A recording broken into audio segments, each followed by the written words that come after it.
এভাবে chicken curry রান্না করে খেতে পারেন, খুবই মজার। আসসালামু আলাইকুম। আজকে আমি আপনাদেরকে তৈরি করে দেখাবো ঝাল ঝাল চিকেন কারি, যেটা ফ্রাইড রাইসের সাথে খেতে খুবই মজার।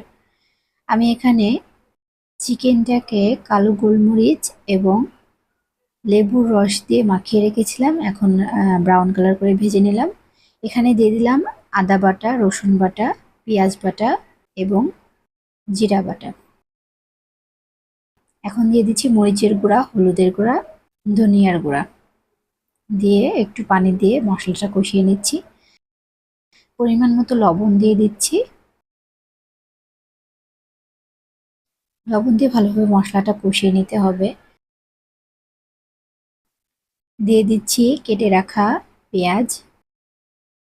পেঁয়াজটা দিয়ে ভালোভাবে কষিয়ে নিতে হবে।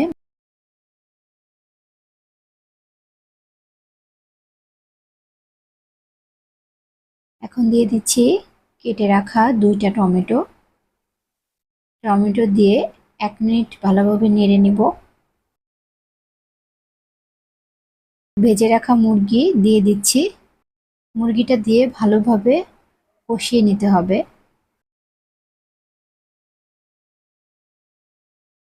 একটু পানি দিয়ে সুন্দর করে কষিয়ে নিতে হবে।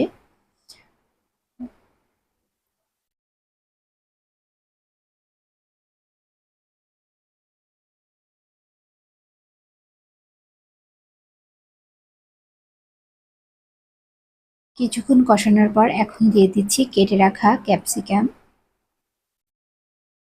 এখন আরো কিছুক্ষণ কষিয়ে নিব। হয়ে গিয়েছে।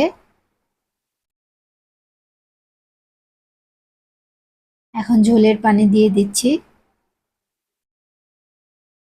কষানোর কোনো পানি এখানে দিব না, শুধু ঝোলের পানিটা দিব।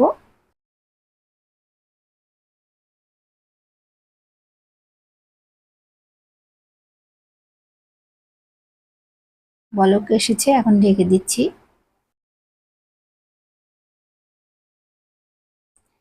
লবণ একটু কম হয়েছে, এজন্য আমি আরেকটু লবণ দিয়ে দিলাম। অনবরত নাড়তে থাকতে হবে এবং ঢেকে দিতে হবে। ঝোলটা শুকিয়ে গেলে এই তো রান্না শেষ। খুবই মজার এই রেসিপিটা, আপনারা বাসায় অবশ্যই ট্রাই করবেন। ভালো থাকবেন সবাই, আল্লাহ হাফেজ।